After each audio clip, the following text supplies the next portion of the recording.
Hi, this is Michael Buffer, and welcome to the BoxHard Podcast. Hello, everyone. This is Mikey Garcia. This the monster from the swamps, Regis Rougarou Program. Hey, what's up? This is King Carlos Molina, former IBF World Champ. This is Michael, the Bounty Hunter, 2012 Olympian and your people's champ. This is Charlie Edwards, flyweight champion of the world. This is Fast Eddie Chambers, and you're listening to the BoxHard Podcast with my main man, Joey Kosman. Hello everybody and welcome to episode 265 of the BoxHard Podcast. I'm your host Joey Kosman. I'm joined by, he's back. It is the former heavyweight world title challenger himself, Mr. Fast Eddie Chambers. Eddie, how you doing, my man? I'm good, my man. Glad to be back. Glad to have you back. It's been a couple weeks without you there. We've been doing shows pretty much throughout the entire lockdown, and you know what? We've been speaking to this. I hope you don't take this the wrong way, Eddie, and I'll explain. This is a conversation I was having with my partner yesterday. I was saying, she was saying, we need to go back to America soon and all this. And I was saying, I don't really feel the urge to go anymore right now. Because obviously I came out there last August, and then I came out there this January. And ever since I got back, we've pretty much done a podcast every single week. So I don't miss you yet, Eddie. Oh, because we ain't had no time apart, so to speak. You know what I mean? So yeah, you true. That's true. And I get you. It's not like these podcasts are just quick 5-minute things. We're always on the phone for an hour to 2 hours anyway. So anyway, that won't be the case today. We're going to get through things very quickly. Like I say, episode 265. The interview that we have later on, it's going to be with a former IBF Featherweight World Champion, Lee Selby. That will be BoxHard Podcast's 500th interview. So it's a bit of a milestone there. Episode 265. Ideally, we like to have two guests per show. So that would mean that we should really have 500 and... What's that? 500... 28... Yeah, that's 265 times 2. What's that? That's 530, right? So, yeah, we should have... 530. Yeah, we should have had 530 guests, but really and truly, throughout this lockdown and stuff like that, it's slowed everything down. It's been difficult trying to get 2 guests on, especially when we're doing these big, long, in-depth interviews with fighters from the yesteryear. But anyways, sorry for rambling. Jumping into the review part of the show, we're going to start with here. Then on to the news. Then we'll welcome our sole guest. And then we will do the preview part to finish off the show. And I've also got a question for you, Eddie, so don't let me forget about that. Trivia question, nice and easy this week, I believe. Anyway. Oh, man. You're not getting away from that one. Give me something I can get, you know what I mean? Anyway, review part here. We're going to start at the RCC Boxing Academy in Russia. We had a undefeated heavyweight on the bill, Magomed Kurbanov. He's now 21-0, a TKO for him in 2 rounds against Dmitry Mikalenko, who's now 23-7. But the kind of main attraction, I guess, I mean, there's another undercard fight I should mention. Evgeny Tishenko, that's the 2016 Olympic gold medalist. He took on John McCallum, a Brit, John McCallum. Anyway, Tishenko, the gold medalist, was able to knock out our man McCallum in just 2 rounds. That one was for the vacant WBO European Cruiserweight title. And yeah, like I say, the main attraction for me, Evgeny Romanov. He's now the WBO Global Heavyweight Champion. He's now 15-0. A KO for him in 2 rounds against, I didn't know he was still fighting until last week, Eddie, Sergei Lyakovich, getting knocked out in 2 rounds here in Russia. Which, by the way, while we're here, Eddie, just really quickly, because I don't want to go off in another direction, but it's just kind of jumped in my head now. The WBC, as we spoke about the other day, have decided to now announce this new weight class. I think it's from 200 pounds to is it 224 or is it 229? I can't remember. Anyway, it's going to be called the Bridgerweight. What's your thoughts on that, Eddie? Because a lot of people are not happy about that. But obviously for guys like yourself, like even a Usyk, even a Michael Hunter, guys that are not 6'6", 6'7" and plus, it's something you've been calling out for, especially you, for years and years. What's your thoughts? Is this good or bad for boxing, real quick? Well, I feel like nowadays, the heavyweight division is kind of, it's kind of dated. So absolutely, if you look at the MMA and you look at the UFC, which is the biggest in MMA, their light heavyweight division is 205. You know what I'm saying? And obviously everything above that, but is heavyweight. But their maximum weight is 265. You can't be anything above 265. So I mean, the way we do things, and we're looking at it just because we're bigger men, you know what I mean, over 200 pounds, but you still have with the height and size and weight advantages, man. It's a little bit too much. I feel like this 224 if it's 224 to 200 is the perfect storm for the heavyweight division, and it should be. I like the Bridgerweight thing, but I think it should be called the heavyweight division, and then the one above it should be called super heavyweight, in my opinion. But that's just me. Yeah, that's something I think probably sounds better. Just to confirm, go on. Think about this, Joe. Back in the day when heavyweights were, in those days the heavyweights were what you're gonna say, yeah, Rocky Marciano's size. But all of those guys were in and around the same size. There was a couple guys that may have been a little bit bigger, like the heaviest guy might have been like 215 or something like that, maybe even all the way up to 220. But without that huge gap, like a guy 260, 270 pounds, and if he was that big, he moved like a robot, so he was easy to beat in other ways. But it was just like, man, there was never that same kind of advantage back then. So that's why the division now, I think, is dated, because now guys are that big and can move. So it's just really not that fair. It's not fair at all, to be honest. Yeah, I think that's fair what you're saying, because, you look at a Rocky Marciano and guys from that era there, and even before that, and, what are they now? What's Rocky now? What was he? He would be a cruiserweight. He was like a 188, 190. I thought he was even less than that. But, yeah, anyway. Maybe. Yeah. So it's like, think about that. They're cruiserweights. But, yeah, times have changed, but the weights have stayed the same. But just to confirm, it is going to be between 200 pounds and 224 pounds. That's confirmed. Anyway, moving on. Like I say, getting back to the path we were on.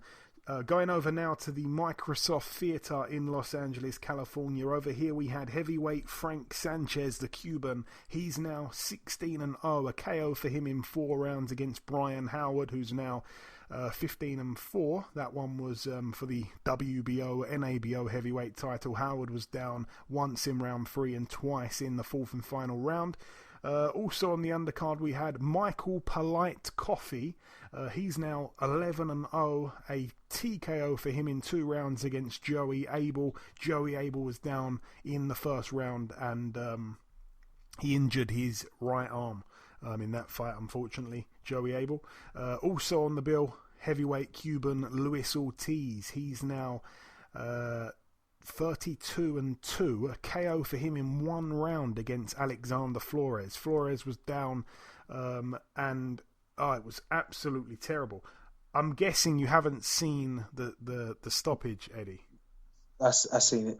Okay, that's perfect. What did you think of that, man? I mean, geez. I mean, look, sometimes you get in there with a guy, and I'm not trying to say this that he didn't want to continue or whatever. But you get in there with a guy and maybe you feel something, and then you start looking at the exit like, man, I want this guy to be putting his hands on me too much. And I don't know if that was the case. I mean, I think he threw a shot and slightly landed the body shot, and maybe his bicep did hit him, and he hit him with enough force to somewhat hurt him. But man, where I'm from, and from you think I would have been able to go back to the corner with my dad in my corner talking about I can't see, or I'm tired, or I'm dizzy, or I can't get up. Man, my dad would have beat me up worse than Ortiz would have beat him up. So you know what I mean? It's like at the end of the day, you got to keep fighting, man. You know what I mean? If I could see if you're physically unable, but I just don't know if he was, and I'm not trying to clown anybody because this is a rough sport, man. It's a really difficult sport. But at the end of the day, man, something like that, you gotta try to continue. You know what I mean? Do your best. Yeah. I mean, one of the worst knockouts I've seen. I don't know. Sometimes you see something that's so bad that it's almost good. And that's what I kind of think of Flores. I almost want to applaud him for going down from that shot because it's hard to go down from that shot. I don't think if Luis Ortiz hit me with that shot, I'd have gone down. It would have been difficult to throw myself on the floor, but he made it look pretty good. So I'm impressed. Yeah. It has to be said, Eddie. It has to be said. Yo, that's just like I'm trying to say it, but not say it. You can do it, Joe. I can't. You know what I mean? But the reality of it is, man, it was bad. It was bad. You gotta get up. Look. If you really can't continue, you know what I mean. It'll show. But come on, man. You know what I mean. You can't. It looks really bad. Really bad. I believe that bill as well just had heavyweights on it, which is quite cool. But I think the California State Athletic Commission, I believe, I read something about their potentially withholding, putting a kind of freeze on his purse, actually, which I think is probably the right thing to do. Anyway, moving out now to the Bonita Springs Elks Lodge in Florida, USA. Over here, return to the ring for former two-time 154 world champion. 3.5 years out of the ring, he returns here. I think he's got to be about, I want to say he's about 47 or 48. Do you know who I'm going to say? Who's that? From the Kronk. 47 or 48. From the Kronk. Damn. Former, like I say, 154, two-time world champion. He actually shared a sparring session with Tyson Fury. He's very small, though, in height, even for 154.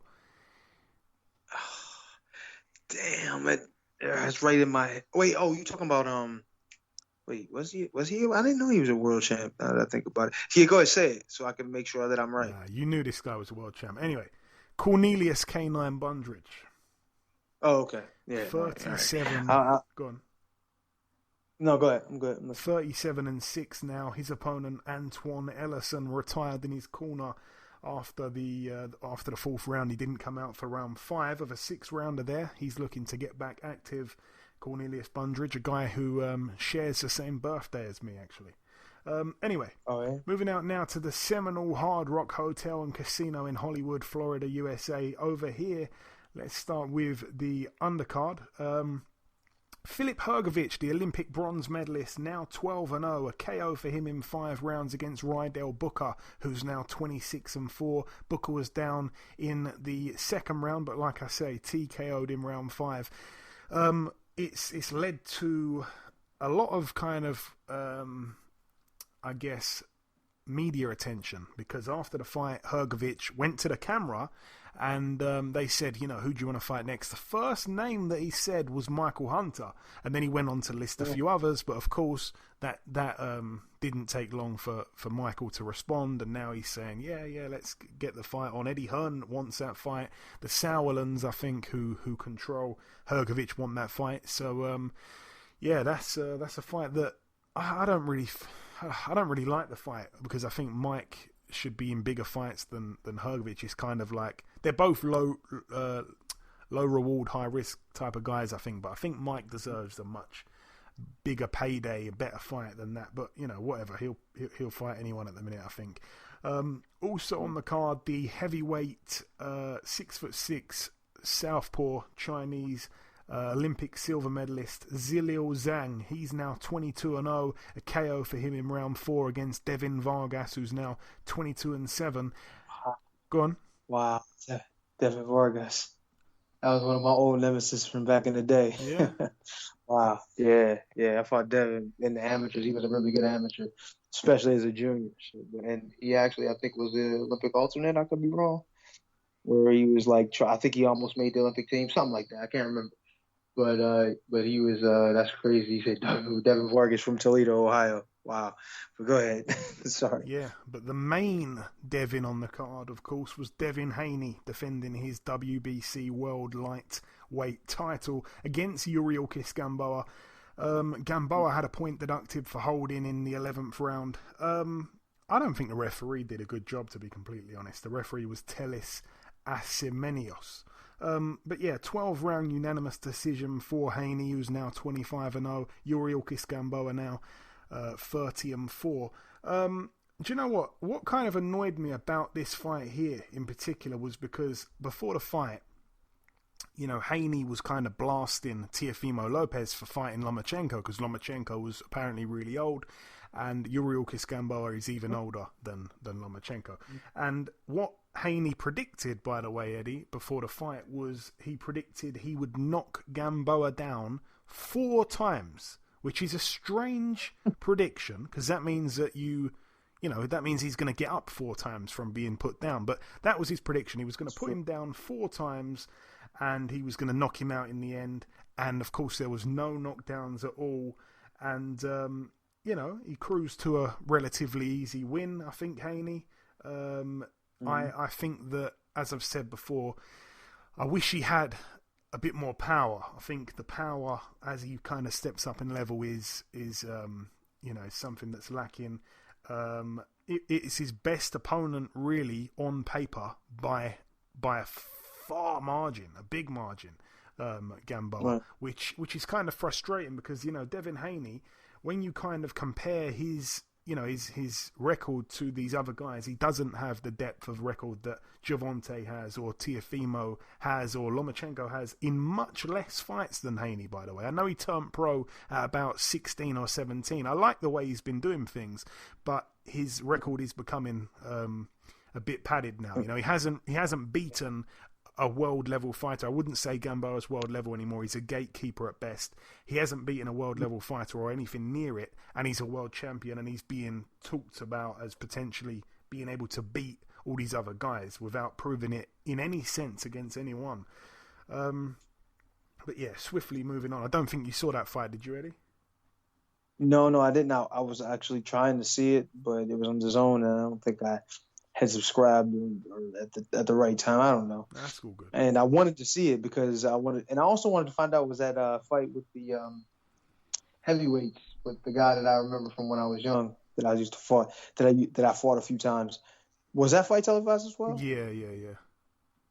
Damn, I would have liked to have seen it just to kind of think about the past. And the funny thing is, he actually beat me twice, which is crazy, but that's what happened. But anyway, go ahead. Anyway, moving out now to the BT Sports studio in Stratford, London. This one was on Tuesday, so a couple days ago. Over here on this card, let's start with the undercard. They had some kind of Ultimate Boxer tournament, which is some kind of like prize fighter type tournament where, there's 4 fighters, 2 fight each other, and then there's like a final between the 2 winners on the same night, all over 3 rounds. Paulie Malignaggi is involved in this company as well, so he was there. So we had Harry Woods 4-0 against the undefeated Mike McGoldrick 6-0. Mike McGoldrick was able to beat Harry Woods, which put McGoldrick into the finals, and Zach Chelly 7-1 with a draw was able to beat on points Vladimir Georgiev, who was 4-0. So it was Chelly against McGoldrick in the final, and Chelly was able to TKO McGoldrick in the second round. So Zach Chelly, 2 fights in one night. He's now 9-1 with a draw. Elsewhere on the card, we were supposed to see the debut of Jack Fincham. He's a guy that's pretty famous for being on the reality TV series Love Island, and he was a boxer before that. He was an amateur boxer. He had a few fights. He was going to be turning pro, but he had a car crash last week and broke his nose, so that put him out of the fight. Also on the card, Florian Marcu, that's the Romanian welterweight. He wants to fight Conor Benn so badly, but doesn't look like it's going to happen. But anyway, a good win for him, a TKO in the very first round against Muma Muiba. Muiba was down 3 times prior to the stoppage in that first round. And the top of the bill, Michael Lawal, now 13-0, a points win over 6 rounds against Ozzy Jervier. Moving out now to the final card to mention of the review part of the show. It took place yesterday at the Production Park Studios in South Kirkby, Yorkshire, United Kingdom. Making his debut on the card, Danny Murrell, He, like I say, was making his debut against Dow Arrowsmith, who was 2-37 with a draw. Danny Murrell is kind of a guy that Dave Allen bumped into once in a gym, and they clicked straight away. He decided to basically take the guy out of the gym and start kind of training him himself. He was like a mentor to Danny Murrell, and Danny Murrell, like I say, ended up signing with MTK, which is a big thing for a guy that hadn't had a fight, and I don't think he had any amateur background. So basically, Dave Allen has kind of, springboarded him into a bit of popularity, I guess. And he got the win. It was a nice and easy win over 4 rounds on points. And also on that card, we saw wins for Paddy Donovan over Jermaine Camaro. That one was over 6 rounds. Jack Rafferty with a win over Tom Hill. Rafferty now 13-0. That one was over 8. And a very good amateur by the name of, and forgive me if I pronounce this wrong, Tursin Bey Kalukmet. He was 1-0. Very, very, very good amateur. I think he's Uzbek or something like that. He got in there with Macaulay McGowan, who was also a good amateur. 14-0 as a pro with 1 draw. It was for the vacant WBC International Super Welterweight title. Anyway, Kalakmet won the fight, so he's now 2-0. It was a brave effort from McGowan, but a points win over 10 there for Kalakmet. Anyway, that's it for the review part of the show. Just a couple pieces of news to quickly have a look at.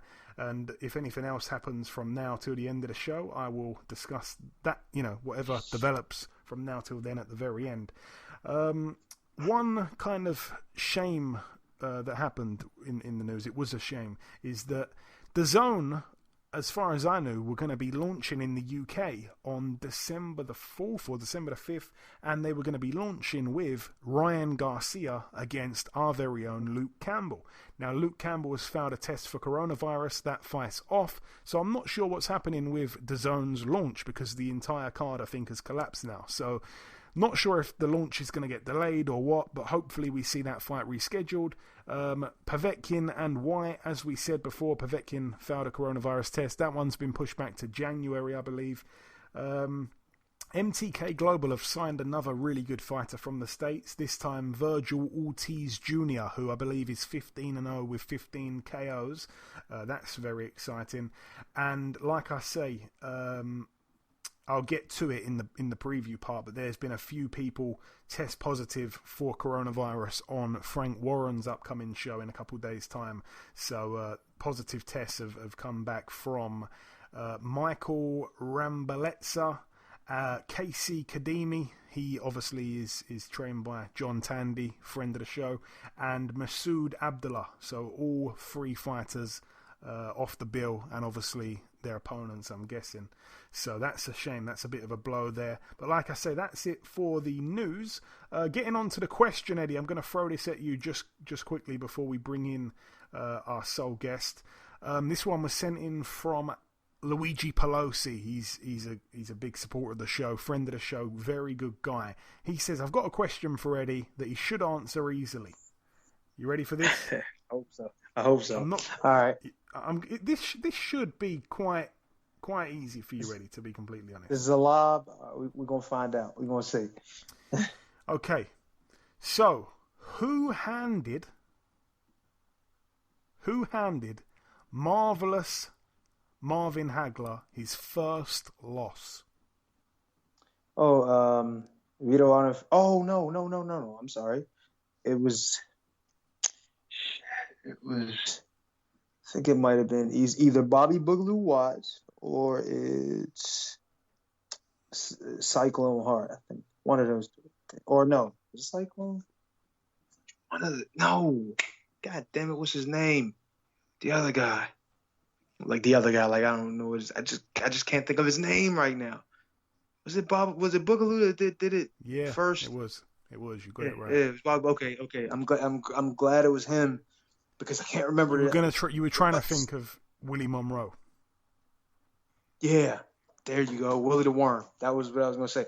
It was I could not remember. And I'm so mad that I couldn't remember, but I couldn't remember who beat him first. Yeah. And at first I was about to say Vito Auto Inferno, but I was like, wait, no, that was a draw, and that was later in his career. I was like, wait, when I talk about it, was 2 guys from Philly. that beat him. And funny enough, I was in the gym with Bobby Boogly Watts for a while over at Augie's gym before it closed down. So, yeah, man, I knew these guys. I ran across these guys several times. So, except for Willie Monroe, I haven't really spent a lot of time around him. But Boogly Watts for sure. Okay, so it's a win this time for you, Eddie. Yeah. I haven't been keeping score, but I think is it 4-2? Yeah. I think it's 2 and 4. 2 and 4. Two yeah, wins. You know, yeah. All right, cool. Yeah. Well, it's a good one. Shout out to Luigi Pelosi there. And that was a good. Huh? That is still a good question. Yeah. It's easy for me because of where I am, and as far as geographically, because I'm in Philly or the Philly area. I was spent many times in many gyms there, so of course that's a softball question for me. But for some other guys, maybe not.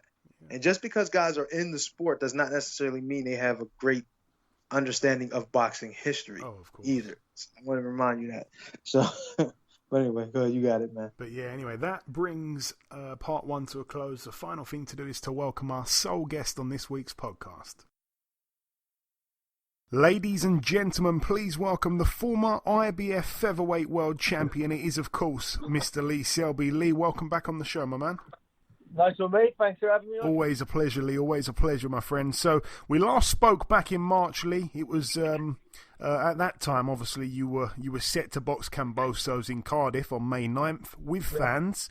Yeah. Instead, obviously, the fight takes place a week and a half ago in London. No fans at all. Before we get onto the fight itself, did you kind of feel that your performance maybe suffered in some way at all due to having no fans and the fight not being in Wales, Lee? I think I think I would have performed better with fans and being in my hometown. But after being so long not boxing there, I definitely think I would have performed better and I would have been up for the fight a bit more. And how different is it from a sparring session, Lee? And I ask this because you're a well-travelled sparrer. You've sparred guys all over the place. Yeah. Aside from the fact, obviously, no one had big gloves or headgear on, how different is it from a spar? Yeah. It's still a lot different. It's just like a fight, really. But, in the gym, when I'm sparring away, I do perform a lot better. I don't know what it is, but I'm a lot better in sparring. But, like, the only thing I found was a bit strange with no fans was like chat in the corner, you can hear yourself like breathing and stuff. Whereas when there's a packed out arena, you can't hear nothing. It just felt a bit strange. Yeah. And getting onto the fight itself, I've made no secrets in saying that I felt you won the fight. I remember going onto Twitter at the time and everyone was divided. I know you've only partially watched the fight back, but how do you think you scored it? Well, when I was boxing, I thought I was winning fairly comfortable, and maybe like 8 rounds to 4, and my corner thought I was winning as well, so I was just boxing behind the jab and just keeping it simple. I thought I was winning the fight. The kid was he wasn't really catching me clean. He catch me at 1 or 2 shots. The rest were like hitting arms and gloves, and I just thought I was winning the fight. To be honest, although I didn't get the decision, it was like one of my easiest fights I've had. Like, after the fight, there was no marks on my face, no aches, no pains, or nothing. And I think it was round 8, was it? It was a 2-minute round. Did you notice it all on the night? Well, one of my corner team, he always times the rounds anyway, so he said that was a 2-minute round. and Chris Anigai joked, he said, that was good because you won that round, he said. But, yeah, it was cut short, but... And who knows what could have happened in that one round. Yeah, I mean, like I say, I had it in the end 9-3 to you, Lee. I had it really wide. What did you kind of think you did best, and what do you think George did best? Because, we heard a lot about his quick hands and stuff like that, but I criticise him because I think he had, he's got quick hands, there's no denying it, but I don't think he was throwing combinations. He was kind of just single punching, I felt, especially early on, Yeah, well, I was boxing well, like with the movement and behind the left jab, just keeping it basic boxing. And he was trying the power shots, but like they look powerful if you watch it back, but they weren't no different to any other shot that we did with. And like I said, he was hitting gloves, elbows, and seldom caught me clean. And when he did, it didn't have no effect. it looked like he was putting more into his punches. But I felt like I was hitting him like with more shots. And in your own words, you told me first time around when this fight got made, when we last spoke, you said Kambosos is the most important fight of your career. You said that, it's a must-win fight because, because of the stage you're at. Because of the manner of the loss, Lee, do you feel like it changes the significance of the outcome at all? Like I said, a lot of people had you winning. I think so. And like I said, I thought I won the fight, but I just didn't get the decision. It'd be different if I got beat like fair and square or knocked out or something like that. Then it'd be time to hang on. And what do you think you will end up doing next, Lee? I know it's early, obviously. It depends, like what happens to my ratings and stuff. Like I don't want to be boxing like a European level, or like boxing for a European title or something like that. I don't want to be taking no backward steps. And like, one thing I never want to do is like finish my career how a lot of fighters do, like being like sort of like a measuring stick or a stepping stone for like these prospects. I'll be out of the game before that starts happening. But like I want to continue to box. I want to be in a couple of big fights. I'm always going to be a credible opponent all through my career. I'm a former world champion. I've only lost 2 fights. One was a world title defense, making my 5th defense, and the other a final eliminator for the world title. And I lost one early on, which I thought I got the decision there as well. But like that's an irrelevant fight. But like I'm always a credible opponent. Even if I lost my next 5 fights, I'd still be a credible opponent because of my resume. So they should still be big fights for me, and that's what I want to be involved in. And Lee, who are you actually with promotionally right now? I'm still like a free agent. I'm not signed to anybody, and I haven't been for a while. So luckily, I can box on any shows. Okay. So I can box with Eddie Earn. He's done a great job for me. I can box on any of the shows. I can go where I can box in America and do a place. And we knew that the winner of your fight would become Teofimo Lopez's mandatory. How do you feel George will fare against Teofimo? He wouldn't last very long. I think he get knocked out. Okay. And Lee, yourself aside, who do you feel are the top 5 kind of best lightweights in the world at the minute? Obviously, everyone's talking about Haney and Teofimo and Loma and Garcia, Campbell, Gervonta Davis if he's going to be back at 135. What's your order from 1 to 5? To be honest, I haven't got an order, but you'd have to put Lopez as number 1 after beating Lomachenko. It's difficult to say. Like on any given night with those top boys, it only takes one to have a slightly under-par performance, which happens. You can't be 100% every time, and one to box out of their skin, and then they could beat the other. Like they all got great attributes. Lopez, he can box and he can punch. Haney, you've seen him the other day. He's a beautiful boxer. Don't have the same sort of power as Lopez. And then you've got Gervonta Davis who can do it all. But again, he was taking shots by Santa Cruz. A bigger guy could have done some damage. But again, he's a masterful boxer, explosive puncher. It's difficult to put him in order.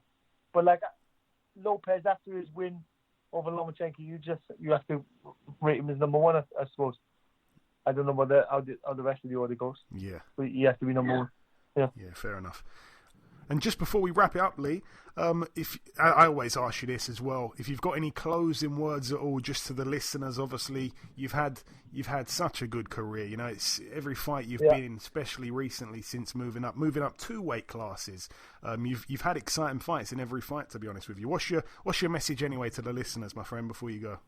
I just want to thank all the fans of mine just for the continued support, and hopefully I can be in some more big fights in the very near future. How soon do you want to be back out, Lee? Well, like I said, the last fight didn't really take a toll on my body. I feel fine. No aches, no bruises, no cuts. So I'm ready to go as soon as possible. But like with this COVID, who knows when I'm going to be fighting again? It's going to end a lot of prospects and the journeyman's careers, I think. Yeah, I think you're right. It is a shame. But listen, Lee, it's always a pleasure, my friend, speaking with you. Thank you for your time. I wish you the absolute best. I can't wait to see you in a ring again, and we'll speak again soon, I'm sure. Yeah, thank you very much. I think so. Okay, now it's time for part 2 on this week's show. This part, of course, the preview part. Just before we get into that, by the way, I just want to let everyone know, when we kind of do the Christmas special show, that's going to be, obviously we put a podcast out every Thursday, so I think it's going to drop on Christmas Eve, I believe. I think Christmas Eve is a Thursday, if I'm not mistaken. Anyway, that last show before Christmas will be the Christmas special. And, on that show there, we're going to discuss pound for pound lists. We're going to discuss fighter of the year, knockout of the year, British fighter of the year, fight of the year, etc., etc., etc. So send in, or not send in just yet, actually. I'll ask on Twitter, but just kind of put your thinking caps on, get ready for that, because we want everyone to send in as many lists as they can. Like I say, fighter of the year, knockout of the year, fight of the year. I've got a little list actually here. Fight of the year, knockout of the year, fighter of the year, prospect of the year, young fighter of the year, upset of the year, British fighter of the year, and most improved fighter of the year. So send all of them in, and we'll also go over some pound for pound lists, which will be quite interesting, because I put together my list just a few days ago, and it might change. You just never know. But as it stands, my list, I think, is a pretty good list, of course. Do you want to hear my top 10 list, Eddie? You might not know everyone on it, though. Probably not. But that's fine. I don't need that. Maybe I'm going to hear for the first time some guys I should pay attention to. All right. Well, top of the list, I got Crawford. Second, okay. I've got Inoue.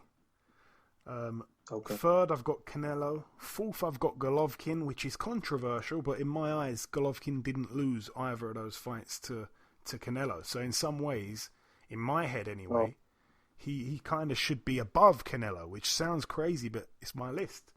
In fifth place, I've got Usyk. Obviously a great cruiserweight, but I think since moving up to heavyweight, those 2 fights, I still think he's world class, of course, but don't know if I can put him in the top 4, so I've got him at number 5. Lomachenko has moved down a few places. He was my number 1. He's now in 6th place, which is a bit harsh.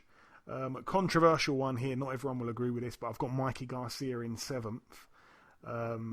Simply because his one loss came to a guy that was a giant, and it was 2 weight classes up from where he was fighting, So, I thought he beat Spence, by the way, which, again, backfired horrifically, but he, against anyone his own size, I think he beats pretty much everyone his own size. I want to see him, by the way, in those fights with those lightweights. That's a name that we've forgotten about. We're talking about Teofimo and all this invasion of young guys. Devin Haney. Let's see Devin Haney, Mikey Garcia. Imagine that fight at lightweight. Mikey's a beast at lightweight. Would be interesting. Teofimo in number 8. I think he wasn't in my previous pound for pound list, but after beating Lomachenko and beating Richard Comey the way he did last December, he's definitely crashed into the list. Number 9, Jamal Charlo. I think, obviously a 2-weight world champion, great fighter. And number 10, I've squeezed a Brit in there, Josh Taylor. For me, hands down the best fighter at 140. Yeah.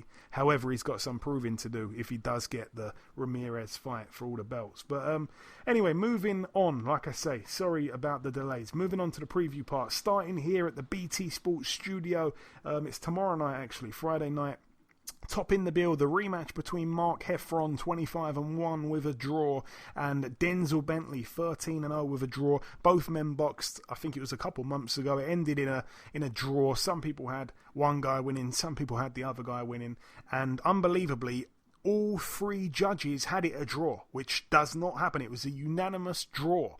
Over 12, I think it was 12, might have been 10 rounds. Anyway, this one's for the vacant British middleweight title. Tommy Fury on the undercard, 3-0, no opponent just yet, I don't think. Also on the undercard, 3 other undefeated guys, Mickey Burke, Henry Turner, and Kalmin Agyarko. 7-0 is he. No opponents for any of those guys as it stands, listed on BoxRec anyway. Moving out now to the Wembley Arena. This one is somewhat history-making. It is a triple world title card, but all of the world title fights are women's fights. The 3 undercard fights, we get to see Cash Farouk, 13-1 against Angel Avilés, who's 20-5 with a draw. We've got John Doherty, 9-0 in a 10-rounder against Jack Cullen. Absolutely brilliant fight, probably fight of the night there. 18-2 with a draw, Cullen. And the three world title fights. So let's start with this. We've got Rachel Ball, 6-1. She gets in there against Jorgelina Guanini, who is 9-1 with 2 draws. That one's for the vacant WBA World Female Bantamweight title. Obviously a late replacement there for Rachel Ball. It was supposed to be Ebony Isel Used Socks Bridges, but it ended up not being her, and in stepped, like I say, Jorgelina Guanini. So I'm not sure if she's any good, but we shall see. Katie Taylor defends her WBC, IBF, WBO and WBA lightweight world titles against Miriam Gutierrez, who's 13-0. That one's over 10 2-minute rounds. Somebody's O must go there. Not quite sure how good Miriam Gutierrez is, though. And also Terry Harper, 10-0 with a draw. She puts her WBC and IBO female super featherweight titles on the line against Katarina Fanders, who's 13-0. Obviously over 10 2-minute rounds. And Michaela Meyer has been calling out the winner of that one. She's desperate to get one of those. Mainly Terry Harper in a ring. And moving out now to the final card. This one takes place at the Bubble in the MGM Grand, Las Vegas, Nevada. Starting with the undercard. Friend of the show, Joshua Greer Jr. He's in an 8-rounder against Edwin Rodriguez, who's 11-5 with a draw. Wow. Go on, what was you going to say? You said 11-5? Yeah. Edwin Rodriguez? Yeah, this is a different Edwin Rodriguez. I was about to say, what? You're talking about the guy who was a light heavyweight, was he, I think? Yeah. One of my favorite guys I ever sparred with. He was Colombian. One of the hardest sparring. Yeah. He's tough, man. I think he got knocked out by. Who did he get knocked out by? Got knocked out by. Oh man. Mad Dog. Is it Mad Dog or Big Dog? Top Dog. Thomas Williams Jr. That's his name. Yeah. And I expected him to beat Thomas Williams too. Yeah, Thomas. But Williams, things happen. Boxing is boxing. Yeah, Thomas Williams knocked him out, didn't he? In about 2 rounds. Then he got the fight with Adonis Stevenson and got knocked out himself. I believe that was how it planned out. Anyway, but yeah. Joshua Greer Jr., friend of the show, obviously a guy that has ambitions of becoming a world champion, but he's coming off that loss, that very strange loss over a majority decision over 10 rounds in June, and that one was in the Bubble. So he's back in the Bubble, this time searching for a win. He takes on, like I say, Edwin Rodriguez, who, Puerto Rican fighter. I tell you what, he looks a hell of a lot like Emmanuel Rodriguez. I'm wondering if they're both related. They look a hell of a lot similar. And they're not too far away from each other in terms of weights as well. So maybe they're brothers, actually. Both from Puerto Rico, like I say. Or Puerto Rico when Eddie's listening. But anyway, should be a good fight. All the best to Joshua Greer Jr. I wonder if he'll be getting the pillow out. He likes to bring a pillow to the weigh-in, and with he's going to knock his opponent out and all that stuff. But yeah, he should have beat that guy last time out, Mike Planier. They should have had a rematch because Greer was down twice in that fight. But anyway, leaving that there, moving up the card to the. I think it's a co-main. Yeah, I think it's a co-main. It's a rematch between Joshua Franco, 17-1 with 2 draws. He puts his WBA World Super Flyweight title on the line in an immediate rematch, like I say, against former holder of the belt Andrew Maloney, friend of the show, the Australian fighter. 21-1 is his record going in. Very intriguing fight. I think he was doing really well in the first fight, Maloney. When he was boxing, he was doing really well, and then he seemed to kind of fight Franco's fight, and Franco's massive as well for the weight in comparison with him. And I'm not just saying this. I think it's going to be a really, really good fight. Of course, I hope Maloney wins the fight because he's a friend of the show. Franco isn't, and I hope he wins. But I hope he gets his belts back. But I'm not sure what the vibe's going to be like because Andrew Maloney went out there to the Bubble with his brother Jason, who of course just got knocked out last week or the week before to Inoue. So he's obviously had to deal with seeing that, and then he's had to stay there in the States for another 2 weeks training or whatever. I'm just hoping he can, he's in the right mind frame anyway. I spoke to him just briefly. If he wins the fight, we'll probably get him on next week's show. And the main event, Terence Bud Crawford, Eddie, 36-0, my pound for pound number 1, obviously puts his WBO welterweight title on the line, and he takes on our very own my very own Kell Brook, 39-2 over 12 rounds.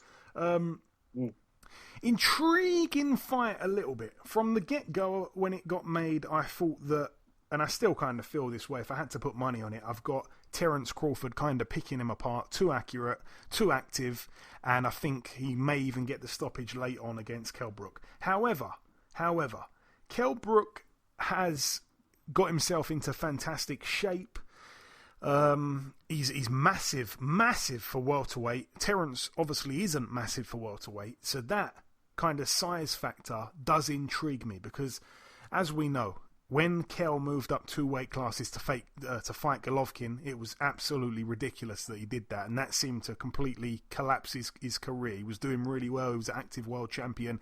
He had his eyeballs smashed in pieces, and he dropped back down, crashed a weight, and I think it was his very next fight he took on Errol Spence. Yeah, it was his very next fight. He got in there with Errol Spence. He come down, crashed a weight, and it was a great fight while it lasted, by the way. I think he started the fight really well, but then Errol Spence smashed his other eye, I believe it was. So anyway, since then he's come back with 3 wins. He hasn't looked amazing doing it, to be honest with you, and he I think split with his trainer, then I think he got back with him, then I think he split with him again. I'm not even sure who is in his corner, but anyway, he's out there.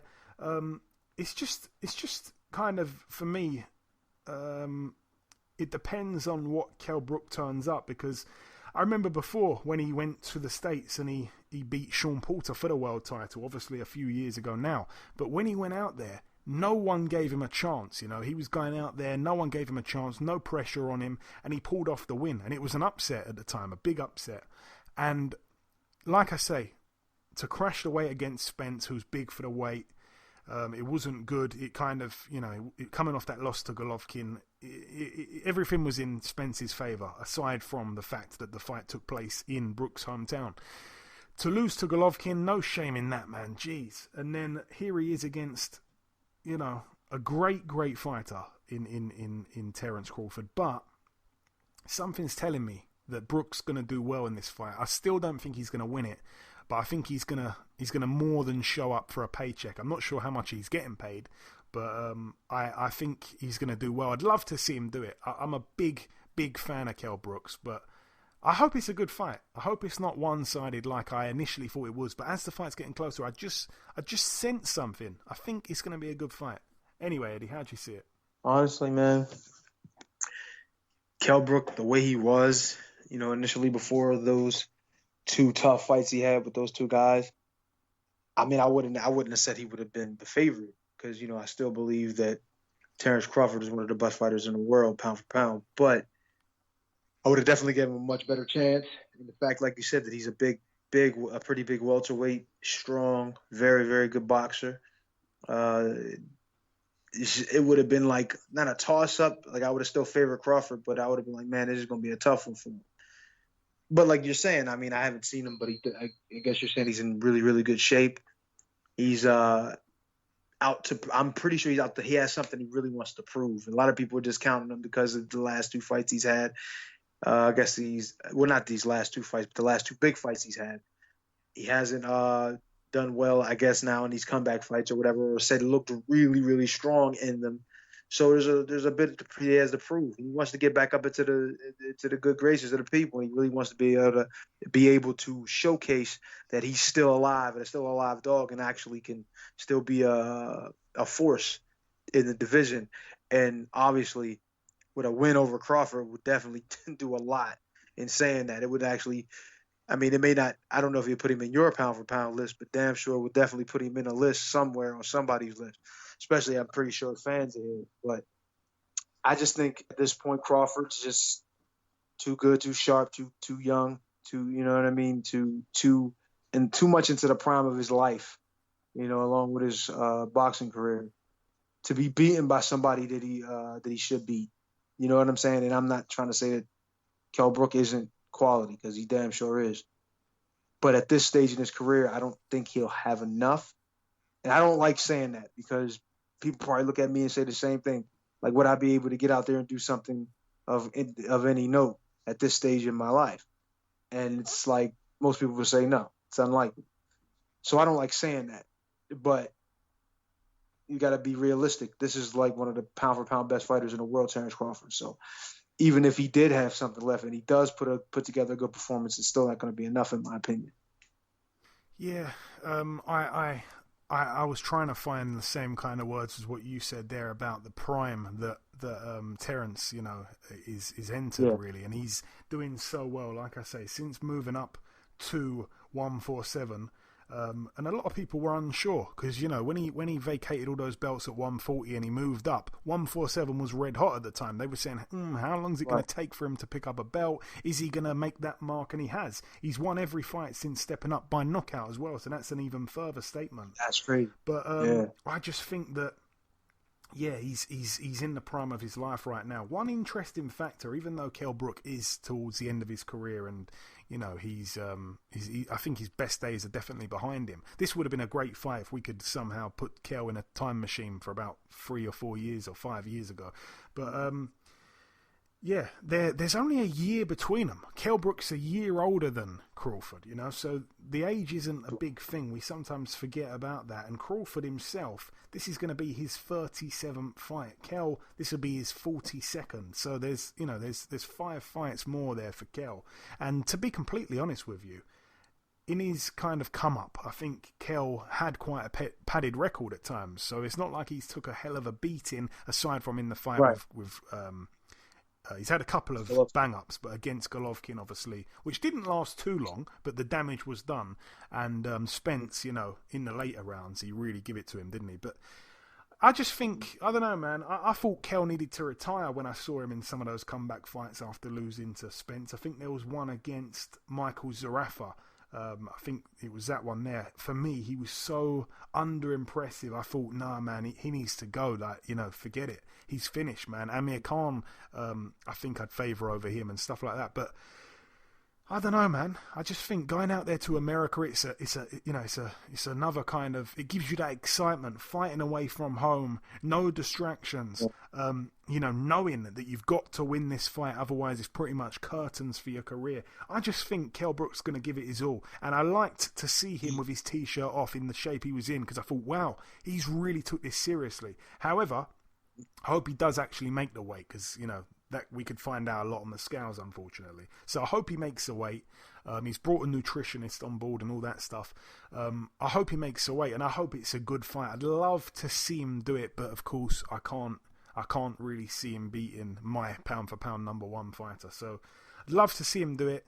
Hope it's a good fight. I hope it's not boring. I hope, Kell doesn't run out of steam in the late rounds, and I can just see Bud's activity and accuracy getting too much in the end. I don't want to see Kell getting battered. That's something I don't want to see. So we'll see anyway. But yeah, you have to favour Terrence Crawford. But I don't know, I just got this weird feeling in the air. The fight's gone under the radar, even over here. It's a massive fight, it's a really big fight. But over here, it's not going to be on Sky. It's not going to be on BT. It's been picked up by a kind of small channel called Premiere TV or something like that. And yeah, it's really gone under the radar. I just think without the pressure on Kell, I don't know, man. I can smell something in the air. I don't know. But we shall see. We shall see. But anyway, that's it for the review part. We gave Eddie his question. He passed the test this time. We did the news. If anything else develops from now till the end of the show, then I'll talk about that. We did the preview part. We brought in our sole guest. The final thing to do is to say goodbye to Eddie. Obviously, Eddie, this time we have tried to kind of rush the show as quick as possible. Next time, though, whether it's next week or the week after, whatever it be, you're going to do the lockdown knockdown segment again, where we move into the fights after Klitschko, which of course there's still some big nights in there as well.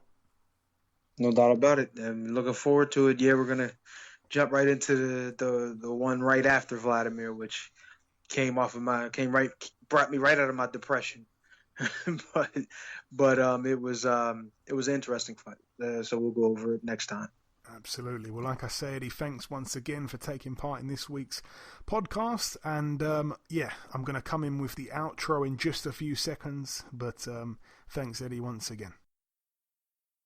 Okay, and this wraps up episode 265 of the BoxHard Podcast. I've been your host, Joey Coastman. Eddie Chambers has been with me for the duration of the show. A massive thank you, of course, to our sole guest on this week's podcast, the former IBF Featherweight World Champion Lee Selby. Remember, Eddie's tough questions, Eddie's trivia quiz, whatever we're calling it. We need more questions sent in. Thank you, of course, again to Luigi Pelosi for sending in his one this week. But we need some more questions coming in via direct message for Eddie.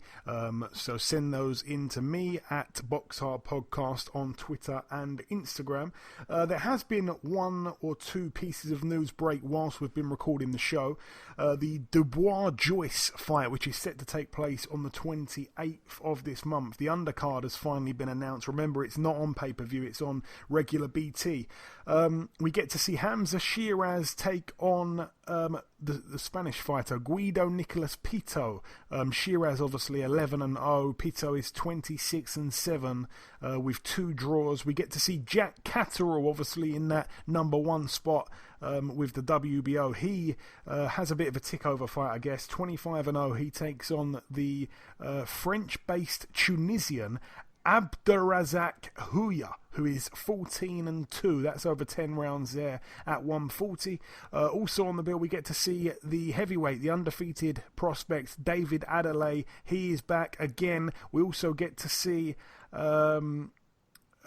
Jack Massey, and we also get to see Joshua Frankham. They're all in, their own little fights there. So all the best to everyone on that undercard. Like I say, really looking forward to that entire event. But that is about everything from myself. Thank you all for listening once again. It's always great that you tune in every week. We really appreciate that. If you do get any spare time, please remember to leave us a review on iTunes. That is literally the best compliment you can pay us. We really enjoy that. Enjoy your weekends, people. Stay safe, and we shall see you all again next week.